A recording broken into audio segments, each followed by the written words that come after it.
Hello everyone. Today's topic is SPI Protocol or Serial Peripheral Interface. This SPI Protocol or Serial Peripheral Interface was developed by Motorola, and it is one of the most famous and important interface in consumer electronics. Consumer electronics means mobile phones, right? Or we can say electronics toys, right? And why it is so famous and very important? Because of the low cost, its simple interface, its ease of use, it uses less hardware and system resources. So I will be explaining all these keywords that I have written here. Okay, so this SPI bus, okay, this SPI I have written here bus. This SPI bus means same, we can say this SPI protocol or serial peripheral interface. Okay, so this SPI bus is used to, normally it is used to send data between microcontrollers and peripherals like EEPROM, ADC, DAC. This ADC is analog to digital converter, DAC is digital to analog converter, then real-time clock, different type of sensors, SD cards, LCD, RFID card module, and wireless transceivers, and many more.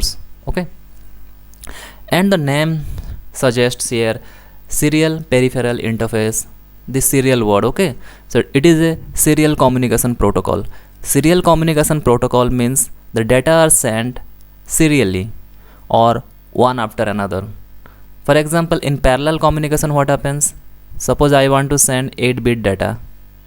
In parallel communication, what happens? So in parallel communication, I will be having or will be having 8 different path or 8 different signal lines. Okay, 8 different signal lines.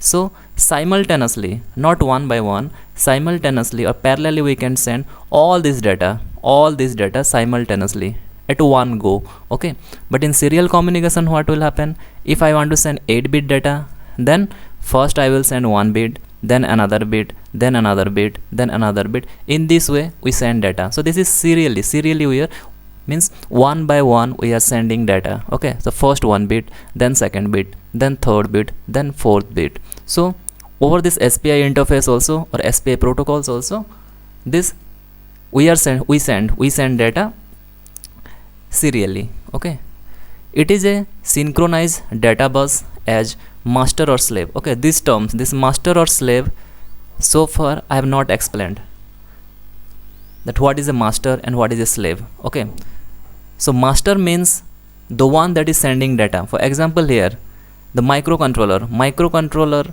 if microcontroller sends some data, and who will be receiving? The peripherals will be receiving. And what are these peripherals? EEPROM, ADC, DAC, it can be anyone, right? So if the microcontroller is sending data, so it will be called master. The master sends data, and who is the slave? The one who is receiving the data. Okay, the one who sends the data is called master, and the one who receives the data is called slaves. So this data sending, and for example, let's say, so this is a master. Okay, so the master sends data and it is received by slave, and let's say slave sends data and it is received by master. So in this case, the master and slave, and the slave and master, all this data communication, for example, sending of data or receiving of data, means master sends data and slave receives data, slave sends data, master receives data. So all this sending and receiving of data is possible with respect to clock. If it is possible with respect to clock, then what it is called? It is a synchronous data bus, and it is synchronized on the edges of clock. So all this communication is triggered. All this communication is triggered by the clock. Okay, it is possible. The communication is possible because of the triggering pulses. The triggering pulse, and what is that? The clock pulse. Edges of clock. So it is called synchronous data bus, because all this communication, both master and slave, they communicate with each other with respect to clock, edge. Okay, it can be positive edge of clock or it can be negative edge of clock. Okay, And because we are the master sends data and the slaves receives data, so there has to be a bandwidth, right? Because without bandwidth we cannot, because the bandwidth is a kind of path. Okay, and if we do not have this bandwidth, then we cannot send data. The master cannot send data and the slaves cannot receive data. So, and there will be always a speed limit. Means, for example, here the microcontroller is sending data, and these datas are received by all these interfaces. So it is not like that microcontroller will send infinite amount of data. It is not possible, right? There has to be some limit. For example, 1 Mbps or 2 Mbps, means 1 megabit per second or 2 megabyte per second. So here we can achieve with this SPI interface or with this SPI protocol, so we can say this SPI bus, we can achieve maximum 10 Mbps speed. Okay, the maximum speed go over 10 Mbps. We cannot achieve more than 10 Mbps with this protocols, SPI protocol. Okay, so this is a what you call block diagram. So this is a microprocessor. So the microprocessor, for example, in a mobile phone, in our mobile phone we have microprocessor, right? And we have also other module, other electronics component like camera module. We can have ADC, we can have DAC, then we can have different type of sensor, right? So if the microprocessor is sending some data and if it is received, let's say it is received by the camera module, so here the microprocessor will be the master. So here the microprocessor will be the master and the camera module will be the slave. If microprocessor want to send data and it is received by the ADC, then here ADC will be the slave. If it is received by the DAC or digital to analog converter, then DAC will be the slave. If it is received by the sensor, then sensor will be the slaves and microprocessor will be the master. So they communicate with each other using this bus, SPI bus, or we can say SPI protocol or SPI interface. Okay, so this is a path. Okay, this is a path. Next one, here I have explained why it is famous, because of the simple interface. And what is this simple interface means? See, we all use internet, right? We all use internet, and to send data or receive data over internet, the protocol that we use is Ethernet. We use Ethernet protocol. Okay, and this Ethernet protocol uses many signal lines. Okay, maybe around 100 signal lines. 100 signal lines means 100 different lines to send or receive data. But the serial peripheral interface or SPI protocol, it uses only 4 wires for all the data communication. Okay, and this is simple bus. It is simple, and why it is famous? Because it uses less hardware. It uses less hardware, or it uses less system resources. This case, this Ethernet protocol, let's say we are using 100 signal lines. 100 signal lines means at least you have 100 tracks, means 100 paths you have. 100 paths means it is consuming some space, it is consuming more space. But in case of serial peripheral interface, we are using just 4 wires. So who will be using more space? This serial peripheral interface or the Ethernet? Definitely Ethernet will be using the more space. So it is consuming the extra hardware. This Ethernet consumes the extra hardware part, but this serial peripheral interface, as it is using only 4 wires, so it consumes very less hardware, or it consumes very less space, and it is very simple interface because of these 4 wires. And what are those 4 wires that we use?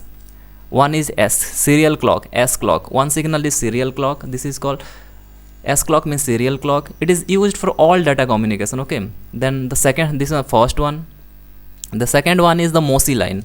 What is MOSI? Master out and slave in. So this is output data line from the master. Then the third one is MISO. And what is MISO? It is master in, slave out. This is input data line for master coming from the slave. And the fourth one is SS, slave select or chip select. Okay, it is this pin is used to select a slave. Okay, and it is a simple master communication protocol. I have already explained. The one who initiates the data transfer or the one who sends the data is called master. Okay, so it is a simple master communication protocol. The data transfer is always initiated by the master. That means the one who sends data, is called master, right? So this data transfer is initiated by the master, and it is initiated by one device. One device means here this one device is master. Okay, the protocol where one device initiates the communication with the slaves, and the one which receives that data is called slaves. It is a full duplex. And what is a full duplex? Full duplex means simultaneously both master and slave, this is a master and this is a slave, both master and slave can transfer data, or they can communicate with each other. They can send data simultaneously. For example, means let's say in 5 nanosecond master can send data to slave, and at the same time the slave also can send data to master. How it is possible? It is possible because of these two lines, MOSI line and the MISO line. If master wants to send some data to slave, it will be over this MOSI line. See, master out. So this is master out. Okay, and if slave wants to send some data to master, then it will be over MISO line. Okay, because of these two line, MOSI and MISO, because these two lines are independent.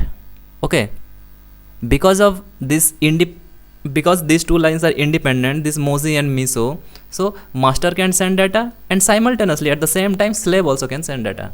Okay, so this is, and that's why it is a full duplex communication. It supports full duplex communication. Okay,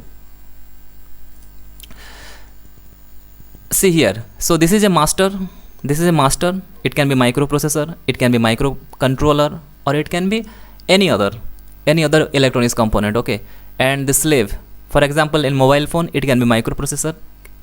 Okay, and the slave can be sensor.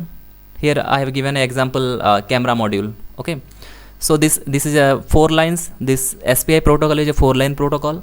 So one is S clock, one is MOSI, one is MISO, and one is chip select. See, this S clock, this is going from the master. This is a master. Okay, this is a master and this is a slave. So this clock line is going from the master, and it is pointing towards, this arrow is pointing towards the slave. That means this clock signal is produced by the master. And always remember, in SPI protocol, the clock signal, the serial clock signal is always produced by the master. It cannot be produced by the clock. Always remember, serial clock signal has to be produced by the master. Okay, then the next line is MOSI line. Okay, MOSI signal, MOSI, master out. It is master out means it is coming from master, right? It is coming from master and it is pointing towards the slave. Means this line or this signal is going from master and it is towards the slave, coming out of master and towards the slave. Okay, and all this data communication, suppose if master wants to send some data or some information to slave, then it has to be over this signal only. So using this signal, master has to send data to the slave. Okay, this MOSI. So this is the outline. We can say this is the output line. This is the output line of master. And this S clock, the serial clock, is also output line. And this is in. This is in for slave. This is out of master. This is in for slave, and this is out of master. And this MISO line is coming from the slave. It is coming from the slave and it is going towards the master. So that means this MISO, this one is the outline. It is out for slave and this is in for master. So the information that will be sent by the slave has to be over the MISO line. So if slave wants to send some data to the master or want to communicate with master, then The data are sent using this meso line. Okay. And what is chip select? Chip select is to select a slave. Okay. This has to be, this signal is produced by master. So master has to select the slave. If master wants to communicate with slave, then master has to select that slave, that I want to communicate with this slave. So it will produce this chip select signal, and it will send that signal over this line. Okay, over this chip select line, and this is pointing towards the slave. So this one is out, this is out for master, and this is in for slave. Okay, so these are the 4 lines that you have to remember, that SPI protocol is using 4 lines. One is serial clock, one is MOSI, one is MISO, and one is chip select. Okay, but in our case the master will be FPGA. See, because it is a Verilog tutorial, so definitely we are not going to use any kind of microprocessor or microcontroller. So in our case it will be FPGA. Okay, and the slave can be anything, it can be any sensor. Okay, then these are some of the important points that you have to remember. This SPI protocol normally used for short distance communication. Okay, it is used for short distance communication, means if the communication happens within the same circuit board or between the devices on the same PCB. For example, see, this is a motherboard. Okay, so on the motherboard, say I have 2 PCB, first PCB 1 and I have PCB 2. So in first PCB I have microprocessor, then I have ADC part. So these two can, so on the same PCB these two can communicate with SPI bus. They can communicate if they support SPI protocol. If they support SPI protocol, then they can communicate using this SPI interface. Okay, then I have ROM also, one ROM, then this microprocessor and ROM, they can communicate with each other using this SPI protocol, even only if they support this SPI protocol. So this is the same PCB I have written here, right? It means communication within the same circuit board or between the devices on the same PCB. So I have 2 devices here, one is microprocessor, one is ADC, or one is ROM. So these 2 devices communicate with each other on the same PCB using this SPI protocol. Let's say I have different PCB. So one PCB is this one, second PCB is this one. In first PCB I have microprocessor, I have ADC, I have ROM. And the second PCB what I have a camera module. So this is analog data processing. Okay, it is processing the analog data. Let's see. But all this PCB1 and PCB2, it is on a particular board. And what is that board? The motherboard. Okay, on the motherboard, suppose I have 2 PCB. Okay, so this communication, here the communication happens on the same PCB, here the communication happens on the same board.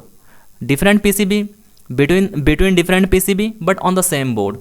That means ADC is one board. This component, analog to digital converter, is on PCB1, and this camera module is on PCB2. But the distance has to be very small, like we can say some kind of centimeter, or not even 1 centimeter, maybe some 0.5 centimeter. So this normally this SPI interface or SPI protocol is used to send data for short distance communication. It is not like that there is a distance between two. Suppose there is a distance 1 or let's say 5 centimeter. Then normally they don't use SPI protocol in this case. 5 centimeter is it is very long. Okay, so it is normally used for short distance communication, that we have to remember, and on the same circuit board or between the devices on the same PCB. It supports single master, means at a time we can have only one master, means only one device sends data. It supports single master, means here one device is considered the master. It can be microcontroller or the processor. So only one device will be the master, and all other devices means the peripherals. It can be any microcontroller, it can be ADC, DAC, or any sensors, and all other will be the slaves. Okay, all they are considered as slaves.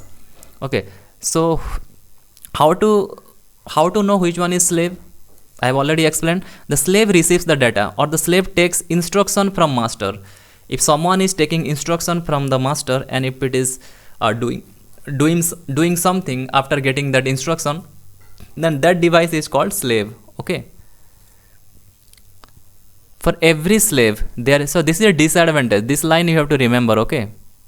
What is the disadvantage of this SPI interface or SPI protocol is, for every slave line there is one SS line. SS line means one slave select. I will explain this part. I will explain this part with the diagram. Okay. So for every slave there is a one SS line, so it occupies space when more slaves are added. So it is a disadvantage. Here only one master but can have many slaves. See, this one is, let me explain that part. Okay, so this is a master. Here I have only one master, and let's say this is a microprocessor, or this can be a, this is a microprocessor, or this can be a microcontroller. Okay, so I have one slave here. So if I want to add another slave, okay, it is not like that only one device will be using the SPI protocol. In consumer electronics, I can have many number of sensors. I can have ADC, I can have a DAC, I can have other modules also. Okay, so let's say I have only one slave and I want to add another slave which uses SPI protocol. Then for this particular slave already it was there. So for this particular slave I have clock line, I have MOSI line, I have MISO line, and I have chip select line. These 4 lines. Then if I want to add another slave which uses SPI protocol, then all these lines will be same. Clock line will be same. It will be using the same clock. Okay, it will be using the same clock.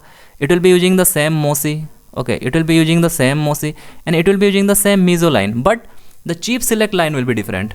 Means I will be using another line. So this chip select will, this slave will use another line.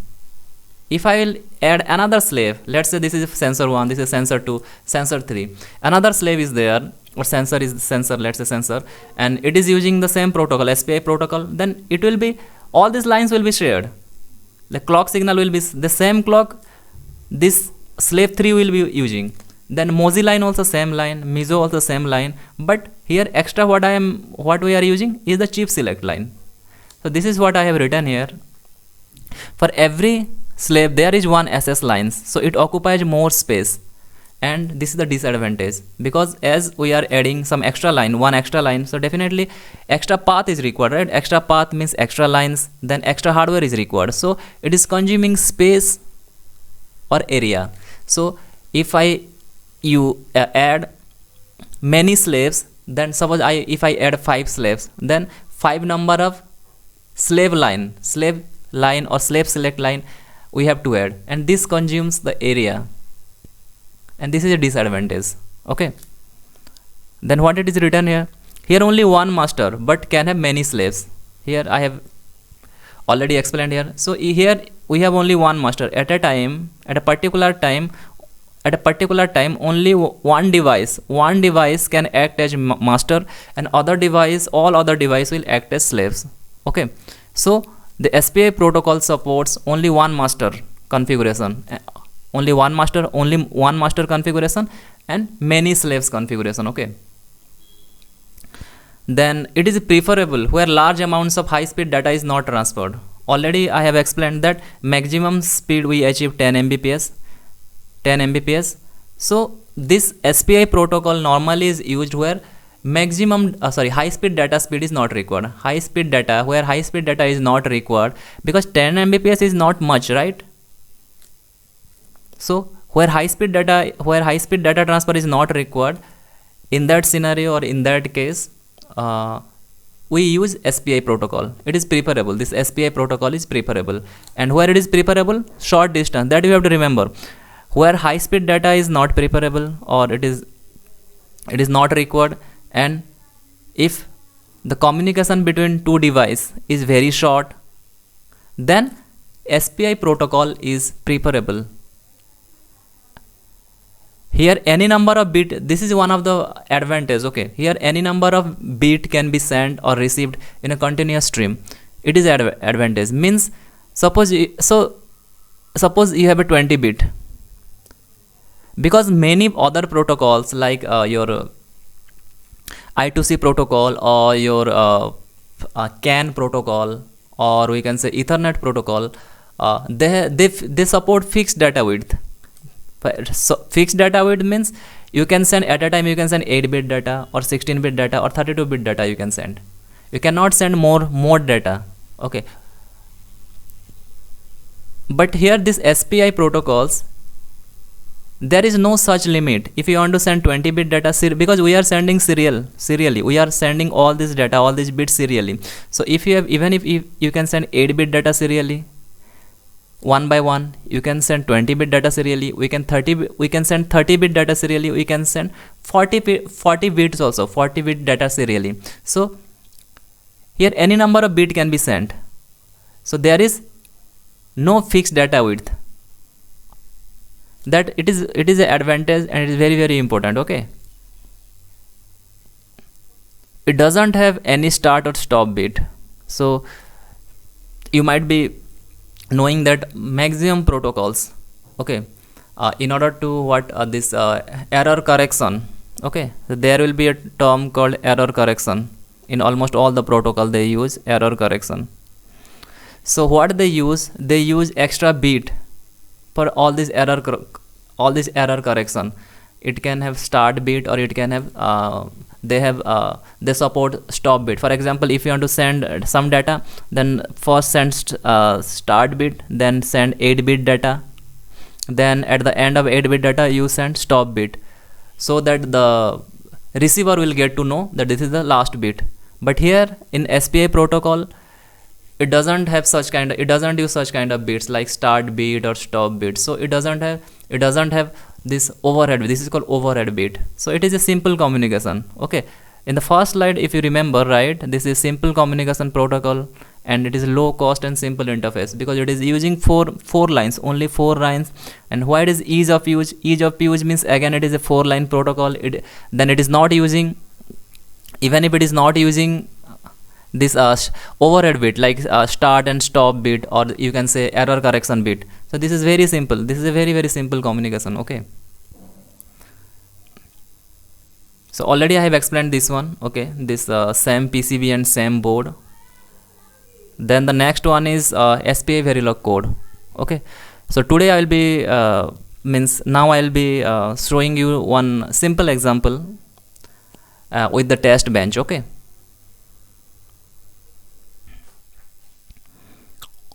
so the Verilog code for this SPI interface, it can be written in many ways. Okay, I have written here in very simple way, so that you all will be able to understand. Okay, so this is how it works. See, so this is a SPI state. So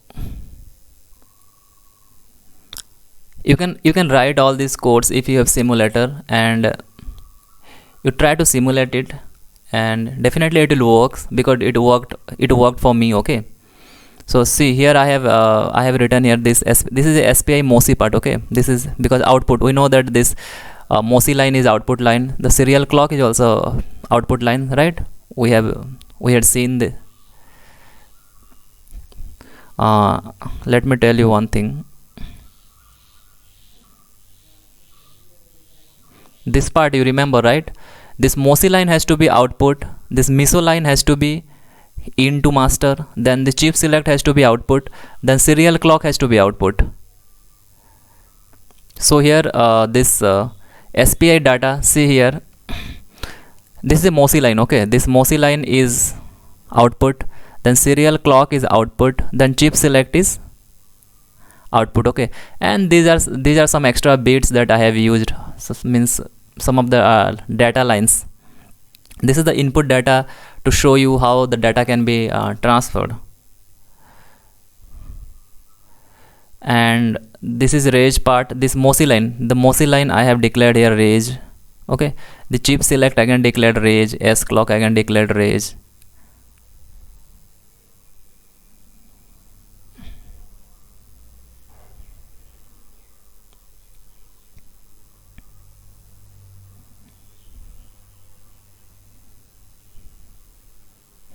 See what we are doing here, this part, because this is serial communication, so we are sending, see, we are transferring data in, our data in is 16-bit width, okay. The data in means we are transferring the data from the master over this line, okay, this MOSI line. So one by one we are sending data here. The data in, the count was initially 15, so count was initially 16, so 16 minus 1, initially it will be count data in of 15. So the first, and again another thing you have to remember, the MSB part. First we send MSB part, okay, in SPI protocol, first MSB, then at the end we send LSB part. So first data in of 15 will be sent over this MOSI line, then data in of 14, then data in of 13, data in of 12, 11, 10, then 9, so finally it will be 0, okay. So it will be sending all this data, input data, over this MOSI line, okay. So let's simulate the same code in model sim software, okay. So this is this code I have written, and I have tested this one in model sim simulator, okay. So this is a SPI state, this is a system clock, okay. The clock signal that comes from your FPGA, okay. This system clock, this part is, then this is a reset, this is data in, then this is chip select, SPI clock, SPI data, this counter is used for example, I have taken 16 bit width, okay. So first I send 15 number data, then 14, then 13. So in order to maintain that one, or in order to count that one, how many bits I have already sent, so I have used here a counter, okay. Then this is a MOSI line again. See, this has to be this MOSI line, because I have taken here this data in, the input data is 16-bit width, so the MOSI has to be also 16-bit width, okay. Here this is SPI shift register. I have already mentioned all these control signal, okay. So once you go through all these the codes that I have written, and the same code here I have, whatever I had shown before. So data in, we are transferring this input data over the MOSI to the slave. So and finally we are assigning this MOSI to SPI data, then S clock to S clock, okay. You check once this one, and if it definitely it will work, and if it doesn't work, then let me know. And this is a test bench, okay. I have written test bench verifying the design, that the code that I have written. So this is instantiating, we have instantiated this design part, this SPI control part, okay. Then this is a clock generation, this part is the clock generation, then 10 nanosecond reset equal to 0. So these are the data that we are sending, okay. So after 10 nanosecond after reset, then we are sending data in this one. First data is 16-bit, then second data, third data, fourth data, fifth data, sixth data we are sending. So let's see the waveform view, whether we are getting or not, okay. This is the waveform view, okay. So this is the clock signal, okay, clock signal, then this is the reset. So once reset equal to 0, our data transfer starts, okay. This is reset equal to 0. This is data in, you remember this one, this data in the first one is A569, okay. We are sending A569, so this is A569, we are sending A569. Then at that time the chip select has to be low, this is CSL, L means low. So this SPI interface works once the chip select is low, so it activates a particular, means it activates a particular slave, okay. Then this is the SPI clock, as we have taken here we have taken 16-bit data, right. This is the 16-bit data, so this is 16 clock pulse. So transfer this 16-bit data, we need 16 SPI clock signal. So first 16 clock signal is for transferring this 16-bit data, then again the chip select is 1, because during the chip select 1 there is no transfer of data, because it is not selecting any slaves. So after this chip select will go low, then again we are we are sending another 16-bit data, then again 16 clock signal, then again 16 clock signal.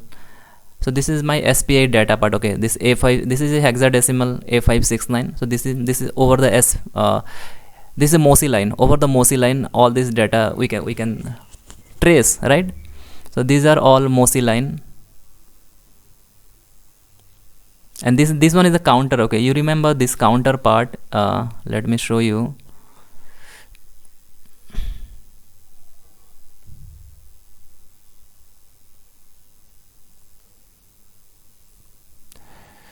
So these are all counter. Okay, see, this one is 15, then 14.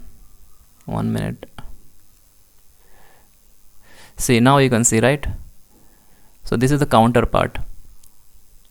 So first 15 number of data we send 15 bit, then 14 bit, 14 number bit, 13 number bit, 12 number bit, 11 number bit, 10 number bit, 9 number bit, 8 number bit. So from the MSB to LSB we are sending data, we are sending the bit one bit by one bit. Okay, serially we are sending data. So this is how this SPI protocol works, and better way you can write this SPI protocol. It is not the only way that you can implement this one.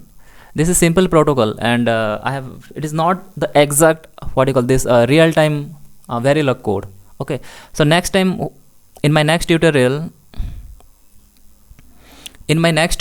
I will be explaining how temperature sensor, one sensor I will take, that is a temperature sensor, and what we will do, the sensor part, the analog part, we will send that sensor data to ADC. Then what ADC will do, ADC will convert that analog signal coming from the temperature sensor, and it will give the digital data, and the digital data will be read by this FPGA. So I will be using, next time I will be using FPGA. So I do not have FPGA boards, right? Okay, I have already written these codes.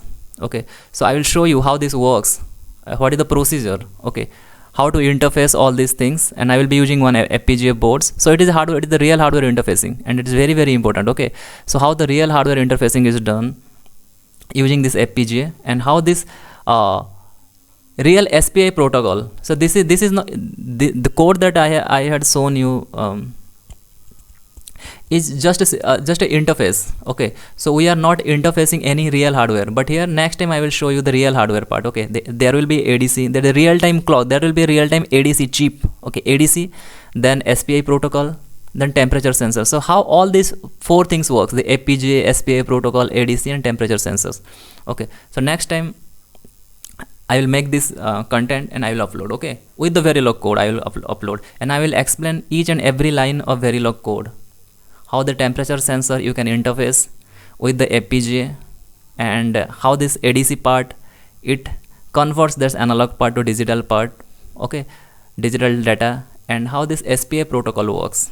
Okay, so thank you so much guys, and if you really learned something from this tutorial, then you can like, and if you want you can subscribe, or you can share this informations that or the knowledge that you learned today with your friends. Okay, so thank you so much.